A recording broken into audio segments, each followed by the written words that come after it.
আমরা আগের লেসনে দেখেছি বিভিন্ন ধরনের ডিজিটাল মার্কেটিং চ্যানেল নিয়ে আমরা জেনেছি। ডিজিটাল মার্কেটিং চ্যানেলগুলো তিন ভাগে আমরা ভাগ করতে পারি। সো এই পর্বে আমরা সেই তিনটা ভাগ সম্পর্কে জানব।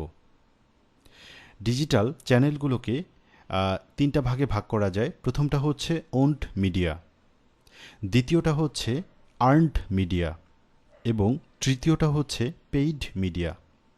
সো এই তিন ধরনের মিডিয়াগুলো কি এবার একটু ব্যাখ্যা করি। পেইড মিডিয়া হচ্ছে আপনি যখন কোনো একটা ডিজিটাল মার্কেটিং চ্যানেলের মাধ্যমে টাকা খরচ করে আপনি আপনার কন্টেন্টটা আপনার টার্গেট অডিয়েন্সের কাছে পৌঁছাবেন, বা আপনি টাকা দিয়ে ওই প্ল্যাটফর্মকে আপনি আপনার কন্টেন্টটা অনেক বড় একটা অডিয়েন্সের কাছে যখন পৌঁছাবেন, তখন আমরা এই মিডিয়াটাকে বলবো, বা এই ধরনের মিডিয়াগুলোকে আমরা বলবো পেইড মিডিয়া। পেইড মিডিয়ার মধ্যে কি কি আছে আমরা একটু দেখে নিই।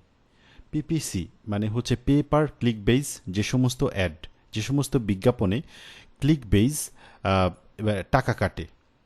একইভাবে ডিসপ্লে অ্যাড, আমরা বিভিন্ন ওয়েবসাইটে গেলে বিভিন্ন ধরনের ব্যানার অ্যাড দেখি, ডিসপ্লে অ্যাডভার্টাইজমেন্ট দেখি, সেগুলো সবই পেইড মিডিয়া। রিটার্গেটিং বিভিন্ন ধরনের advertisement, paid influencer, social media ads এবং পেইড কন্টেন্ট, এগুলো সব মিলেই পেইড মিডিয়া। পেইড মিডিয়ার পরে আসে আর্নড মিডিয়া। আর্নড মিডিয়াটা আসলে কি?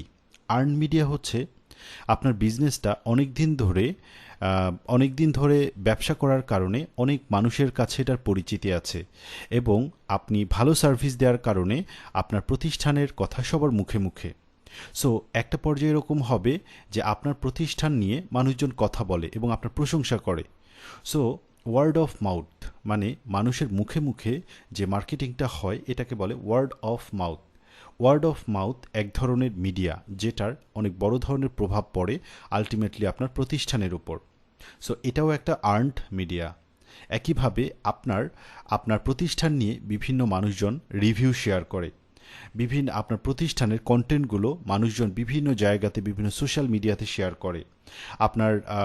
আপনি যদি টুইটারে অ্যাক্টিভ থাকেন, আপনার টুইটকে তারা রিটুইট করে, আপনাকে বিভিন্ন জায়গায় মেনশন করে। এই জিনিসগুলোই সবই হচ্ছে আর্নড মিডিয়া, মানে যেটা আপনার রেপুটেশনের কারণে, আপনার প্রতি আপনার অডিয়েন্সের ট্রাস্টের কারণে দীর্ঘ সময়ে আপনি যেটা অর্জন করেছেন, সেটাই হচ্ছে আর্নড মিডিয়া। এবং আরও এক ধরনের মিডিয়ার কথা আমরা জানি, সেটা হচ্ছে ওন্ড মিডিয়া। ওন্ড মিডিয়া হচ্ছে আপনার একান্ত নিজের মিডিয়া, যেখানে আপনি কোনো ধরনের টাকা খরচ করা ছাড়াই আপনি যেই মিডিয়াগুলোতে আপনার মার্কেটিং করতে পারবেন। এর মধ্যে একটা হচ্ছে ওয়েবসাইট।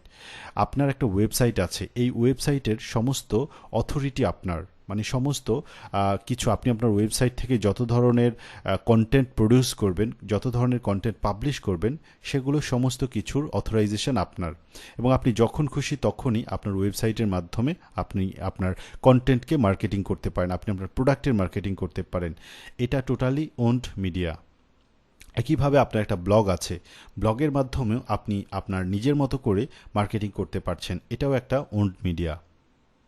এবং একই সাথে আপনার একটা মোবাইল সাইট আছে, মোবাইল অ্যাপ আছে, এগুলো সবই ওন্ড মিডিয়া। আপনার সোশ্যাল মিডিয়াতে বিভিন্ন ধরনের চ্যানেল আছে, যেমন ধরেন ফেসবুকে একটা পেজ আছে, ফেসবুকে একটা গ্রুপ আছে, আপনার একটা ইউটিউব চ্যানেল আছে, এগুলো সব মিলেই হচ্ছে ওন্ড মিডিয়া। যেই মিডিয়াগুলোতে আপনি যখন খুশি তখন কন্টেন্ট শেয়ার করতে পারেন, এবং কন্টেন্টগুলো শেয়ার করতে হলে কাউকে কোনো ধরনের আপনার পে করতে হয় না, ওই প্ল্যাটফর্মগুলোকে পে করতে হয় না। এই ধরনের মিডিয়াগুলোকে আমরা বলবো ওন্ড মিডিয়া।